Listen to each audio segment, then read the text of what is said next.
Olá pessoal, todos bem? Eu sou Kiri Miyazaki e no vídeo de hoje eu vou ensinar para vocês a técnica do batik. Batik é uma técnica de estamparia por resistência. Então se você gosta desse tipo de conteúdo, já se inscreve no canal, curta, comente, compartilhe esse vídeo. Então o que vocês vão precisar para fazer um batik? A primeira coisa é um tecido. Eu vou usar aqui o meu tecidinho de algodão, como eu sempre uso. Um tecido já purgado e já mordentado. Então, para vocês assistirem e fazerem esse vídeo, essa aula, vocês vão precisar passar por outros processos. O primeiro processo que você vai ter que passar é aprender a fazer o detergente natural para purga. Eu vou deixar aqui embaixo o link para vocês irem lá assistir, né? O outro vídeo que vocês vão precisar assistir é o vídeo da purga, como que se faz a purga para limpar o tecido para que ele possa receber o mordente. Então também vou deixar tudo aqui embaixo o vídeo da purga. E por fim, vocês vão precisar aprender a fazer o acetato de alumínio, que é o mordente que está nesse tecido aqui. Também vou deixar aqui embaixo. Então vocês precisam passar por 3 vídeos antes de aprender a fazer o batik. O que vai acontecer, então, se vocês simplesmente pegarem um tecido e tentarem fazer o batik? A cor e a estamparia não vai ficar, tá bom? Então, para que você tenha uma estamparia quase permanente, porque nada nessa vida é permanente, né? Vocês vão precisar passar por esses outros processos. Então, eu tenho aqui o meu tecido já purgado, né, já limpo, com acetato de alumínio. Além disso, vocês vão precisar, então, de uma, como fala? Uma cera derretida, né? Então, eu tenho aqui a minha cera derretida, né? A minha cera, ela é 50% parafina e 50% cera de abelha. Eu acho, na verdade, muito melhor que ela seja 100% cera de abelha, tá? Mas aí ela é mais cara e aí vocês se organizem. Para quem é vegano, você pode usar uma cera vegetal para fazer isso, tá bom? Então, a primeira coisa é derreter a cera. Lembrando que cera não se derrete em fogo, ou é em fogão elétrico ou em banho-maria, tá? Além disso, vocês vão precisar de um pincel para poder manipular a cera e fazer os desenhos. Lembrando, o pincel precisa ter cabo de madeira ou de bambu, enfim, não pode ser de plástico, senão ele vai ficar todo torto. E eu sugiro que a cerda seja uma cerda de pelo, de animal, de algum animal, ou pode ser o seu cabelo, você pode fazer um pincel com os seus cabelinhos, né? Então, por quê? Porque se for de plástico, também vai derreter. Eu tenho alunas que já conseguiram fazer com um pincel mais comum, com o cabo de madeira e a cerda sintética. Tomem cuidado para não acontecer um desastre. Bem fácil de saber se vai acontecer um desastre. Se você colocar o seu pincel lá na cera quente e a ponta dele ficar cheirando a plástico queimado, aí vai ser difícil trabalhar, tá? Então é isso. Então vamos lá. Então, o que vocês vão fazer, né? Com a cera já derretida, a gente vai começar a desenhar, né? Pode ser com pincel, pode ser com uma base como se fosse um silk para fazer algum tipo de estamparia, um block print, enfim. Eu vou usar pincel, tá bom? Então, você vai pegar lá um pouquinho da sua cera e vai desenhar o que você quiser. Eu vou trazer um pouco pra cá para não sair pingando, mas eu já mostro pra vocês de pertinho. Então, vou fazer um desenho à mão livre aqui, vou fazer umas ondas, sei lá o quê.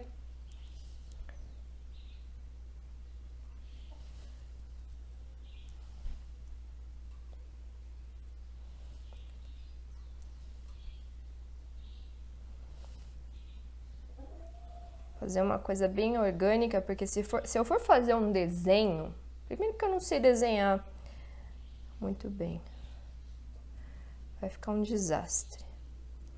Fazendo umas ondinhas. E aí você vai desenhar o quanto você, né, o desenho que você quiser.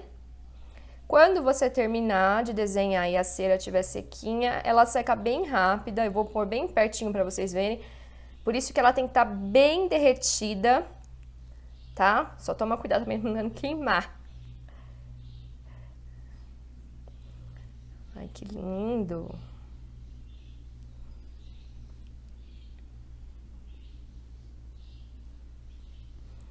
Essa técnica tem que tomar um pouquinho de cuidado, não dá pra fazer com criança, porque tem que trabalhar com a cera muito quente.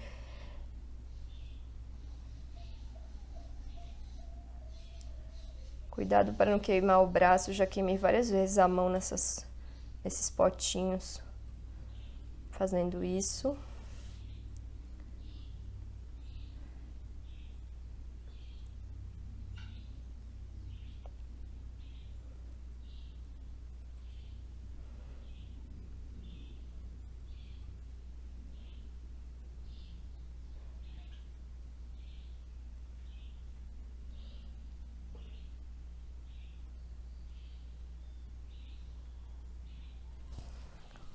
Vou mostrar para vocês e agora eu vou aproximar a câmera para que vocês vejam isso bem de perto, né? Então eu fiz umas ondinhas, né?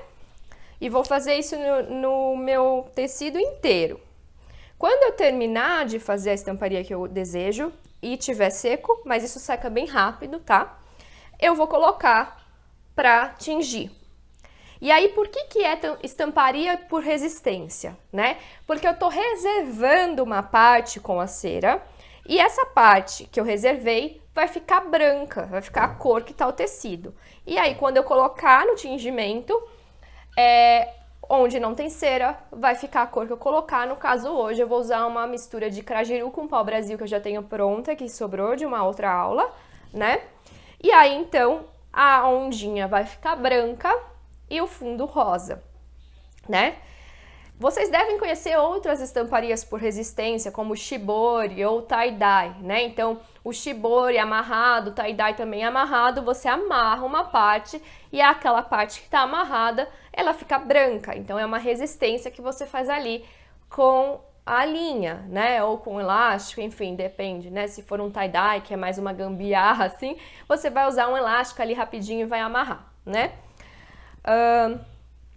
No caso aqui, a gente está usando a cera, né? Então, a cera, ela faz uma resistência no tecido, ela tampa uma parte, né? E aí você consegue trabalhar desenhos, tá bom? Então, vamos terminar essa estamparia.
Então, terminamos nossa estamparia e então a gente vai molhar o tecido para colocar ele no banho de corante. Então, vamos lá. Primeiro molha.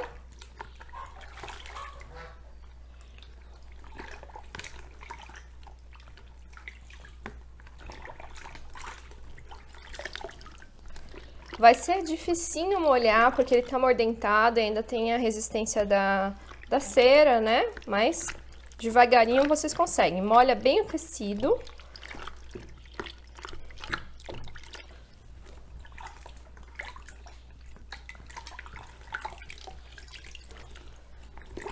E aí, quando ele estiver bem molhadinho, a gente vai colocar no banho do corante. Então, aqui tá o meu banho de corante, né? De Crajiru com pau-brasil. E a gente vai colocar aqui. Eu já vou mostrar isso de pertinho pra vocês.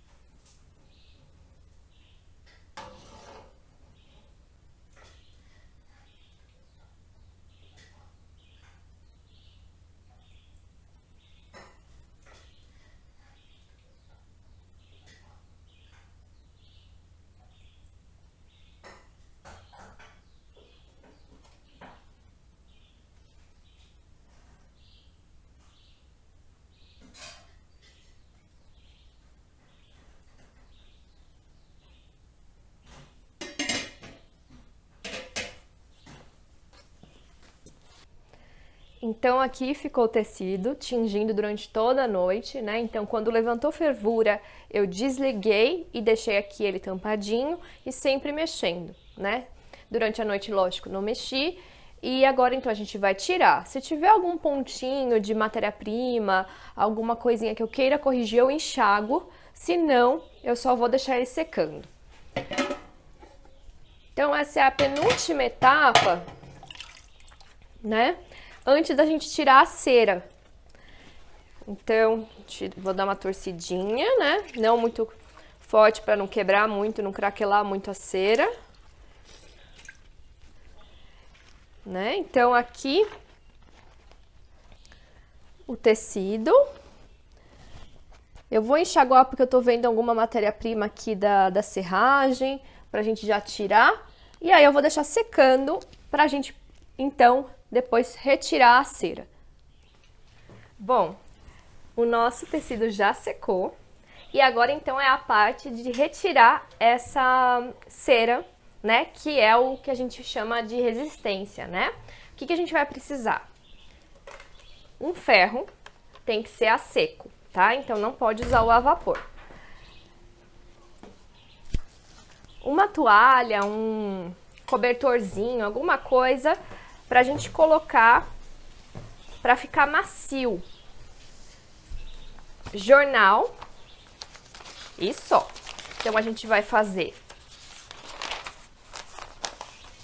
um sanduíche. Coloco o jornal por cima do cobertorzinho. Coloco o tecido e mais jornal. Agora, a gente vai pegar o ferro bem quente e vai começar a passar por cima do jornal.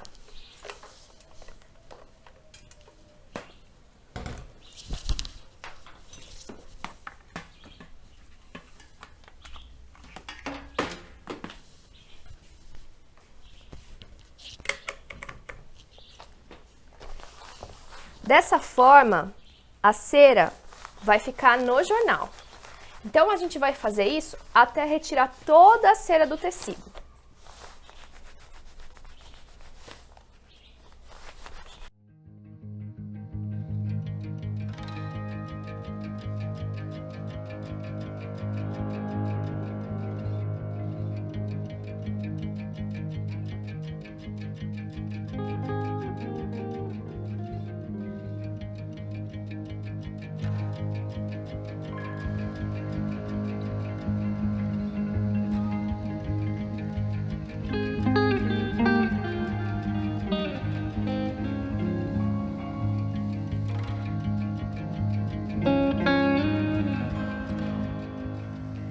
Finalmente, o nosso tecido ficou pronto.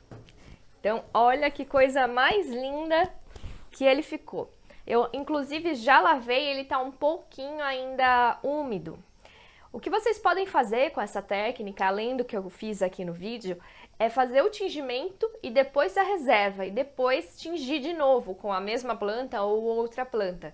Então vocês conseguiriam um contraste de tons ou uma mistura de cores. Além disso, outra dica valiosa dessa técnica é, na hora do jornal, passar bem direitinho e com bastante paciência para que na parte da lavagem seja mais tranquilo para tirar todo o excesso da cera. Então é isso.